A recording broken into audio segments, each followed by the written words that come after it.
Hello traders, it's Thomas here from VAGAFX, and in this video we're going to be doing a breakdown on both the euro dollar and the dollar yen. We did take a trade on each pair yesterday, both did come in at about 10 profit. We're going to go through our mindset in terms of taking those two trades, and we're also going to forecast where we think the market is likely headed next. We have just taken a setup on the euro dollar. Whether that's going to win or not during this video is another story. So let's just get straight into the video. I hope you guys enjoy.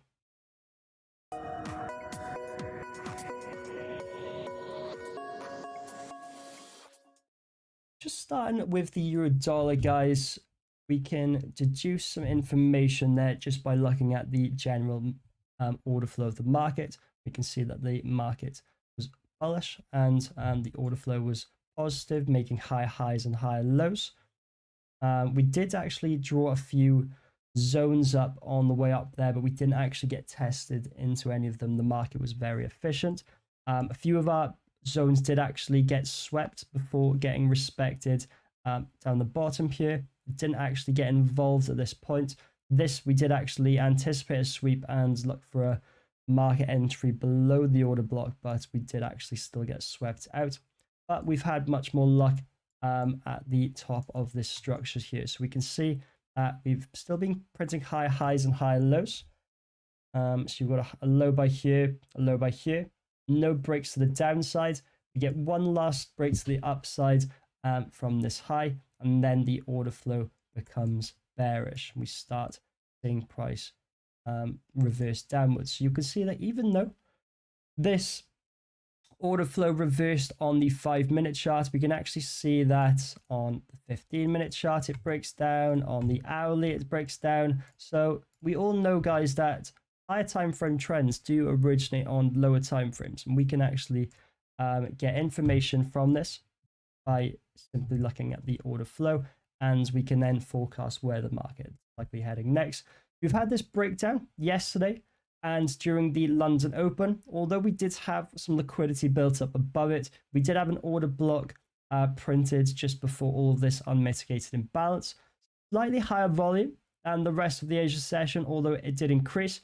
But with this low volume and the liquidity, I did anticipate a sweep. So instead of having our order on the bottom of the order block, which you can see would have got swept, I did have my order at the top of the order block. You can see that this inducement by here is likely building liquidity up into that supply zone.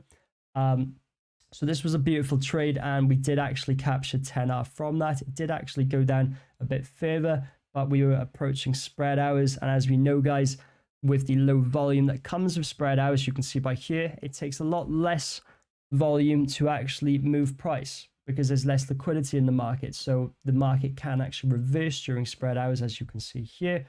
So I was under the mindset that I wanted to get out and take my profits out of the market. Now, coming into today, we can see that you had during the US session by here, we had this lovely volume, lovely imbalance. We had a retest during the Asia session into that supply zone before we had another reversal there. This during spread hours, we're not going to look at this, guys, but you can see the market has actually come into this demand zone before reversing again, and then it came back up. Liquidity built up above here. So again, this zone got swept. I didn't actually look to get involved there as I wasn't at my desk, but I know a few of my members did that I'm in contact with. We have had another reversal of order flow. So I'm actually in a trade right now as we speak. I actually refined, there's quite a large order block, guys, on the 5-minute chart. And we do like to have a nice position. So I actually went onto the 2-minute and we actually refined that down even again to the 1-minute chart. And you can see that the imbalance actually started here, guys. And this is where prices come into.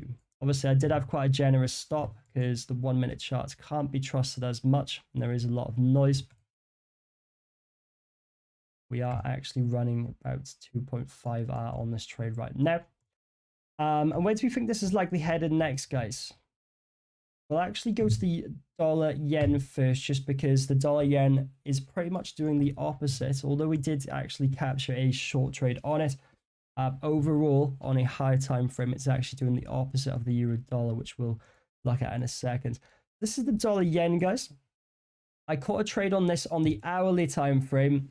I do find that the euro dollar is much more efficient than other pairs such as the dollar yen. So you'll find the imbalance doesn't get filled as much. So does supply and demand zones, that extreme zone. So you can see supply zone by here didn't get retested, it actually retested into here, and you can see that there is actually imbalance by here, but the price is actually come into this zone. So it's actually much better on these pairs to check volume and also to look at liquidity, and it is in my opinion better to trade higher time frames just because the market's not as efficient. But on the hourly chart we can see this beautiful volume, beautiful imbalance coming and originating from this area. We actually go into that. You can see that the imbalance where the bulk of the orders came from would have started within this region. Now we draw our order block from the last counter trend candle.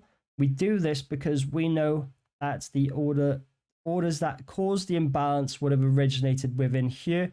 And by doing the last counter trend candle, it just gives us a lot less margin for area because we're capturing the whole. You can draw it from here. You could see that that did still get tagged with a bit more of a sniper entry, but to get tagged into more trades, guys, the last counter trend candle is always going to be the most consistent into.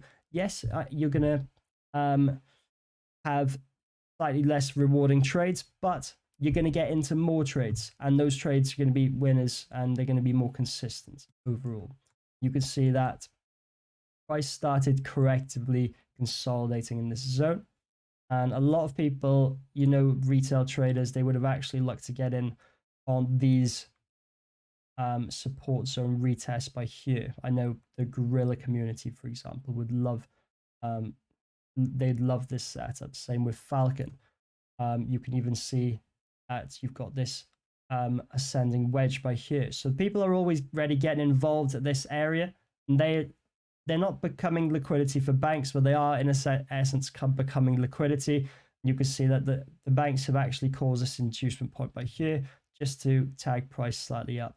Whereas we had our order on the top of the order block on the euro dollar, there's no liquidity above here, or at least a lot less liquidity. Obviously there's liquidity everywhere, but we know that due to the volume, this order block is much more likely to reject price, and price is likely to sweep it and actually just tagging and reversing. So we actually had our entry by here and the stop loss at the top of the order block, and we did actually close out around spread hours again yesterday, again capturing about 10R on that trade. Price is actually coming down. You could actually see these entries on my community, guys. And I know a few of my other community members did get involved in the euro dollar. The dollar yen is not really a market I do trade often, but I did really like the setup and I did get involved. As long as it does fit your entry criteria, and there's nothing wrong with getting into very clear price action. Where do we think this is all heading like next, guys? We've got this clear bullish order flow on a higher time frame.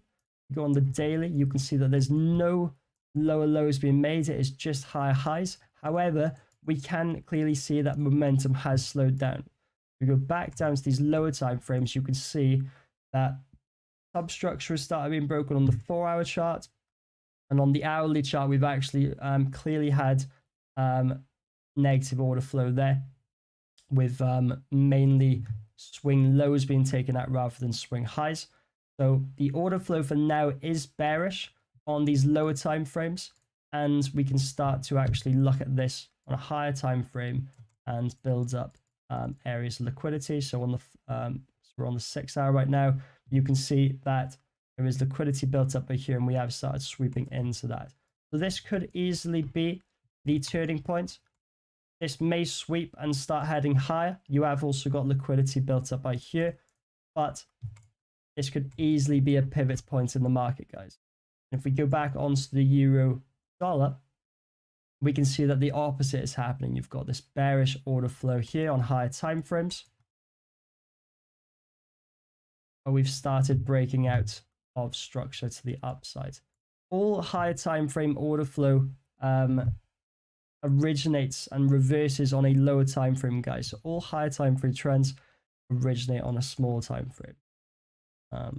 But the way we trade, if you have been with me for a while now, you know that I utilize swing structure on the 5-minute chart and the 5-minute chart only. So I am constantly looking for longs and shorts, and I am saving myself from having to look at higher time frame order flow all the time.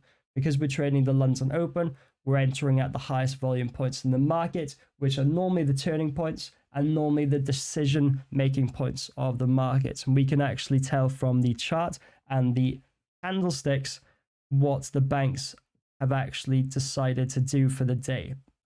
So this is why I don't rely on high time frame order flow, because we can actually get a lot of information just from the London Open and by using swing structure and what swing structure has been broken.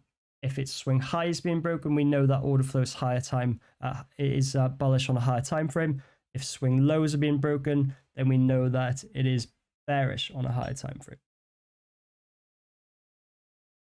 Just a really quick video from me, guys. We have just hit a few milestones in the community and on my social media. I've hit 10K followers on Instagram. I never thought I'd grow that fast in about 3 months. That is amazing. So I do thank you for anyone for following me there and supporting me.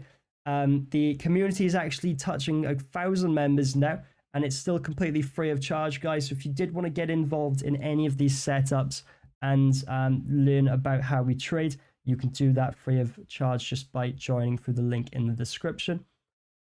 If you did like the video and if you learned anything, it would be a massive help if you did like and subscribe. It does massively help me with YouTube's algorithm. I will catch you guys in the next video. Hope you all have a lovely trading week. Peace out.